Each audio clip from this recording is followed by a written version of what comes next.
साथ संगत जी the inspired stories channel पर आपका बहुत बहुत स्वागत है। वीडियो शुरू करने से पहले कृपया आप मेरे चैनल को सब्सक्राइब जरूर करें और साथ में बेल आइकन को भी दबा दें ताकि मेरे नए वीडियो का नोटिफिकेशन आपको मिल जाए। और अगर वीडियो अच्छा लगे तो कृपया लाइक, कमेंट और ज्यादा से ज्यादा शेयर करें। अब देर न करते हुए आज की कहानी शुरू करते हैं। साथ संगत जी, आज की कहानी बहुत सबक देने वाली है। इस कहानी से हमें पता चलेगा कि लालच के कारण इंसान क्या कुछ खो सकता है। अगर आप भी ये जानना चाहते हैं तो कृपया इस कहानी को अंत तक जरूर सुनें। अब देर न करते हुए कहानी शुरू करते हैं। एक गांव में सुरेंद्र नाम का एक बहुत ही गरीब व्यक्ति अपनी पत्नी के साथ रहता था। वो दिन भर मजदूरी करता, तब कहीं जाकर उसके घर में रात का भोजन बन पाता था। उसकी पत्नी आशा अपनी गरीबी के कारण हमेशा बहुत ही परेशान रहती थी। वो अपने पति से रोज कहती, मुझे समझ नहीं आता हम कब तक ऐसे गरीब रहेंगे।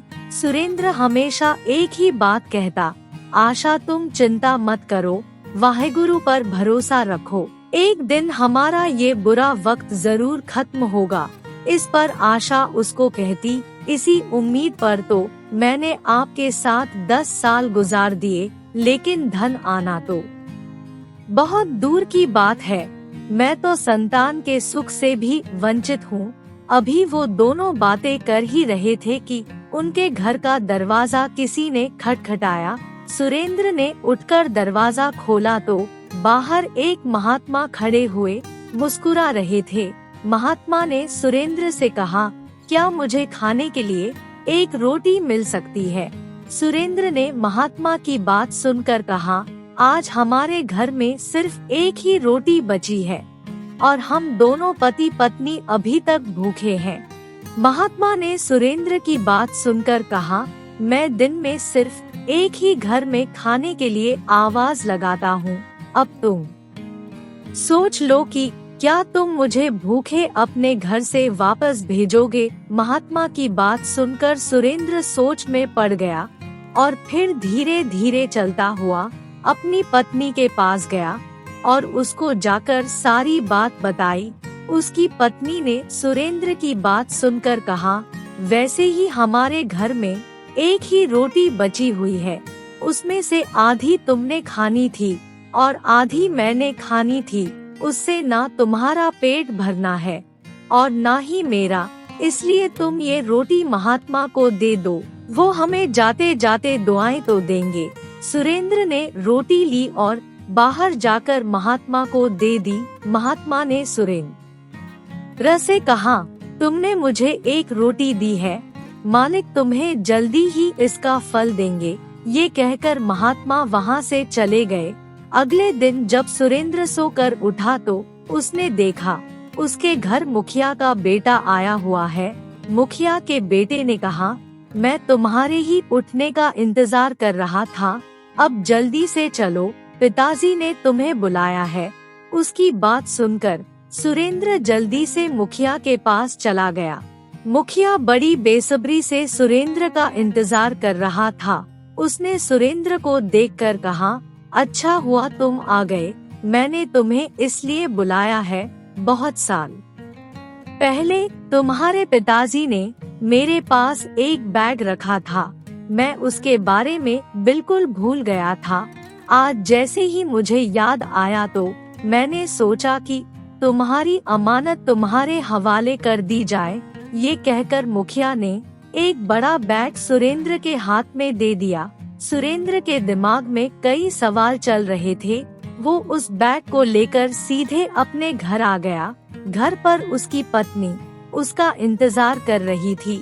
जैसे ही सुरेंद्र घर आया तो उसने पूछा, क्या बात है जी, आपको मुखिया ने क्यों बुलाया था? तभी उसकी नजर सुरेंद्र के हाथ में बैग के ऊपर पड़ी। उसने पूछा, इस बैग में क्या है? सुरेंद्र ने सारी बात अपनी पत्नी को बता दी। उसकी पत्नी ने कहा, पहले इस बैग को खोल कर तो देखो कि इसमें क्या है। सुरेंद्र ने जैसे ही उस बैग को खोला तो दोनों की आंखें फटी रह गई, क्योंकि वो बैग पैसों से भरा हुआ था। सुरेंद्र और उसकी पत्नी हैरत से कभी बैग को देखते तो कभी एक दूसरे को। सुरेंद्र की पत्नी ने कहा, मुझे तो लगता है ये महात्मा जी की दुआओं का असर है। उनकी दुआओं ने ही ये चमत्कार किया है। हमें उनके पास जाकर आशीर्वाद लेना चाहिए। सुरेंद्र ने उसकी बात सुनकर कहा, हाँ आशा, तुम ठीक कह रही हो। मैंने महात्मा को जंगल के अंदर जाते हुए देखा था। चलो हम दोनों चलकर उनको ढूंढते हैं। सुरेंद्र अपनी पत्नी को साथ लेकर जंगल की तरफ चला गया और महात्मा को ढूंढने लगा। वो अपने साथ पैसों से भरा हुआ बैग भी ले गए थे। काफी देर ढूंढने के बाद उनकी नजर एक घने पेड़ के नीचे पड़ी, जहाँ पर महात्मा जी बैठे हुए ध्यान लगा रहे थे। सुरेंद्र वो नोटों से भरा हुआ बैग लेकर महात्मा के सामने खड़ा हो गया और उनका ध्यान टूटने का इंतजार करने लगा। थोड़ी देर के बाद महात्मा ने आंखें खोली, सुरेंद्र को अपने सामने देखकर मुस्कुरा दिए और बोले, तुम्हें एक रोटी के बदले मालिक ने इतना कुछ दे दिया है, अब और तुम क्या चाहते हो? सुरेंद्र ने कहा, हम दोनों पति पत्नी ने फैसला लिया है कि हम दोनों आपके ही साथ रहेंगे और वाहेगुरु का नाम जपेंगे और आपकी सेवा भी करेंगे। महात्मा ने कहा, तुम मेरे साथ नहीं रह सकते, क्योंकि मैं कभी एक जगह नहीं रुकता, मैं तो जोगी हूँ। महात्मा की बात सुनकर सुरेंद्र की पत्नी ने कहा, आप जहाँ भी जाएंगे हम लोग आपके साथ ही जाएंगे, चाहे उसके लिए हमें कितनी भी मुसीबतों का सामना करना पड़े, लेकिन रहेंगे हम आपके साथ ही। आशा और सुरेंद्र की बात सुनकर महात्मा ने बड़े ध्यान से उन दोनों को देखा, फिर कुछ देर सोचने के बाद बोले, लेकिन मेरे पास इस धन का क्या काम जो तुम अपने साथ लेकर आए हो? महात्मा की बात सुनकर आशा और सुरेंद्र वो बैग अपने घर रखने के लिए चले गए। उस दिन के बाद आशा और सुरेंद्र महात्मा के साथ ही रहने लगे। महात्मा जहाँ भी जाते वो दोनों उनके साथ ही जाते। वो दोनों महात्मा के साथ जंगल जंगल गांव गांव भटकने लगे। महात्मा अगर भूखे रहते तो सुरेंद्र और आशा भी भूखे रहते। वो दोनों पूरे मन से महात्मा की सेवा कर रहे थे। इसी तरह उनको सेवा करते हुए काफी दिन बीत गए। एक दिन महात्मा ने उन दोनों को कहा, आज मैं एक ऐसे गांव में जा रहा हूँ जहाँ पर बाढ़ आई हुई है। अगर तुम दोनों घर वापस जाना चाहो तो जा सकते हो। सुरेंद्र ने महात्मा की बात सुनकर कहा, महात्मा जी, हमने फैसला किया है, जीवन भर हम आपकी सेवा करेंगे। सुरेंद्र की बात सुनकर महात्मा मुस्कुरा दिए। फिर वो तीनों उस गांव की तरफ चल दिए। उस गांव में बाढ़ की वजह से बीमारी भी फैली हुई थी। वहाँ के लोगों के पास इलाज कराने तक के पैसे नहीं थे। ये देखकर महात्मा को बहुत बुरा लगा। तभी महात्मा की नजर सामने एक बहुत अच्छे घर के ऊपर पड़ी। महात्मा ने वहाँ खड़े एक आदमी से पूछा, ये घर किसका है? उस आदमी ने कहा, ये घर हमारे जमींदार का है। फिर महात्मा ने उस आदमी से पूछा, क्या जमींदार ने तुम लोगों की कोई मदद नहीं की? महात्मा की बात सुनकर उस आदमी ने कहा, महात्मा जी, इस जमाने में कौन किसी की मदद करता है? महात्मा सुरेंद्र और आशा के साथ जमींदार के घर के अंदर चले गए। अपने घर में 3 अनजान लोगों को देखकर जमींदार चौंक पड़ा। उसने कहा, मेरे घर में साधु महात्मा का कोई काम नहीं। और फिर उसने सुरेंद्र और आशा की तरफ देखकर पूछा, तुम दोनों कौन हो और मेरे घर में क्यों आए हो?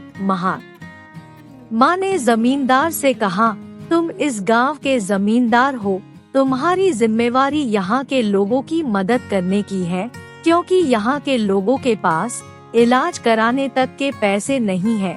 जमींदार ने महात्मा की बात सुनकर गुस्से से कहा, अगर तुम्हें उनकी ज्यादा चिंता हो रही है तो तुम ही जाकर उनके इलाज और दवाई का इंतजाम कर दो। उसके बाद जमींदार ने तीनों को अपने घर से निकाल दिया। जमींदार के इस गलत व्यवहार के कारण महात्मा को गुस्सा आ गया और वो सीधे जंगल की ओर चले गए। जंगल में पहुंचकर महात्मा ने सुरेंद्र से कहा, तुम गांव में जाओ और गांव वालों को यहाँ पर बुलाकर लाओ। महात्मा के कहने पर सुरेंद्र और आशा गांव वालों को जंगल में ले आए। महात्मा एक पेड़ के नीचे खड़े होकर गांव वालों को देखते हुए बोले, तुम्हारे जमींदार ने तुम्हारी मदद करने से इनकार कर दिया है। मैं यहाँ पर तुम्हारी मदद करने के लिए आया हूँ। ये कहकर महात्मा ने उस पेड़ के ऊपर अपना हाथ रख दिया जिसके नीचे वो खड़े हुए थे। जैसे ही महात्मा ने उस पेड़ के ऊपर अपना हाथ रखा, देखते ही देखते उस पेड़ पर हरे हरे पत्तों की जगह सोने के बड़े बड़े पत्ते लटकने लगे। ये देखकर सभी गांव वालों की आंखें फटी की फटी रह गई। महात्मा ने गांव वालों से कहा, तुम सब लोग अपनी बीमारी और बाढ़ की वजह से बहुत परेशान हो, इसलिए तुम अपनी जरूरत के अनुसार यहाँ से सोना तोड़कर ले जा सकते हो। लेकिन एक बात का ध्यान रखना, अपने मन में लालच को कभी जन्म मत लेने देना, क्योंकि लालच इंसान का सब कुछ खत्म कर देता है। गांव वाले महात्मा की बात सुनकर बहुत खुश हुए। इस खुशी के मौके पर आशा ने सभी के लिए अपने हाथों से भोजन तैयार किया और सभी गांव वालों को अपने हाथों से थाली परोसी। एक थाली सुरेंद्र महात्मा के पास ले जाकर बोला, हमें आपके साथ रहते हुए बहुत समय हो गया है। आपने हमारे हाथ का बना हुआ खाना कभी नहीं खाया, आज तो आपको हमारे हाथ का भोजन खाना ही होगा। सुरेंद्र की बात सुनकर महात्मा बड़े गौर से सुरेंद्र और आशा की तरफ देखने लगे और मुस्कुराते हुए बोले, आज मैं तुम्हारा दिल नहीं तोड़ूंगा। ये बोलकर महात्मा भोजन करने लगे। लेकिन खाना खाने के बाद महात्मा को गहरी नींद आ गई और देखते ही देखते गांव वाले भी गहरी नींद में सो गए। अगली सुबह जब सभी की आंख खुली तो उन्होंने देखा कि सोने के पेड़ का एक एक पत्ता गायब था। सुरेंद्र और आशा भी वहां से गायब थे और इधर सुरेंद्र अपनी पत्नी आशा के साथ घर में बैठा हुआ हंस रहा था। उसके कमरे में सोने के पत्तों का ढेर लगा हुआ था। आशा ने सुरेंद्र से कहा, मैंने तुम्हें कहा था ना, वो बहुत पहुंचा हुआ महात्मा है। अगर आप सिर्फ नोटों के भरे हुए बैग से संतुष्ट हो जाते तो क्या आप जीवन में इतना सुख देख पाते? सुरेंद्र बोला, तुम बिल्कुल सही बोल रही हो। अब हमारी 7 पीढ़ियों को काम करने की जरूरत नहीं पड़ेगी। तभी देखते देखते एक चमत्कार हुआ। देखते ही देखते वो सारे सोने के पत्ते मिट्टी के ढेर में बदल गए। ये देखकर आशा बोली, ये कैसे हो गया? आशा ने अभी इतना बोला ही था कि किसी ने दरवाजा खटखटाया। सुरेंद्र ने उठकर जैसे ही दरवाजा खोला तो सामने वही महात्मा क्रोधित अवस्था में खड़े हुए थे। महात्मा ने कहा, क्या हुआ? मुझे यहाँ देखकर आंखें क्यों चुरा रहे हो तुम? जो चुरा कर लाए थे ना, वो मिट्टी बन गया ना? सुरेंद्र ने महात्मा से कहा, महात्मा जी, आपने ये ठीक नहीं किया। हमने आपकी इतना समय सेवा की, उस सारे सोने पर मेरा और मेरी पत्नी का हक था, ना कि उन गांव वालों का।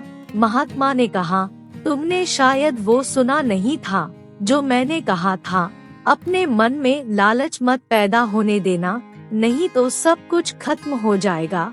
और जो तुमने मेरी सेवा की, वो तुमने सेवा भाव से नहीं बल्कि लालच की वजह से की। इसलिए अब मैं तुम्हें श्राप देता हूँ। जैसे ही महात्मा ने ये बोला, आशा महात्मा के पैरों में गिर गई और माफी मांगने लगी और कहने लगी, महात्मा जी हमसे बहुत बड़ी भूल हो गई।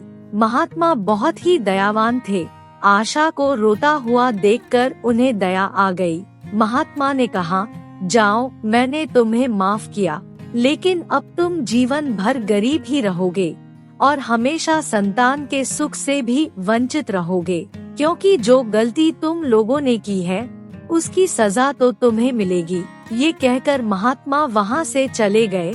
साथ संगत जी, आज की इस सुंदर कहानी से हमें ये शिक्षा मिलती है कि हमें कभी भी लालच नहीं करना चाहिए, क्योंकि लालच का फल हमेशा बुरा ही होता है।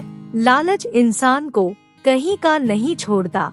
हमें बहुत से लोग ऐसे भी मिल जाएंगे जो गुरु घर किसी लालचवश जाते हैं और वहाँ पर सेवा भी करते हैं, लेकिन ऐसे लोगों की सेवा कभी सफल नहीं होती। सेवा हमेशा निस्वार्थ भाव से करनी चाहिए। अगर हम स्वार्थ रखकर सेवा करेंगे तो उसका नतीजा भी हमें ही भोगना होगा।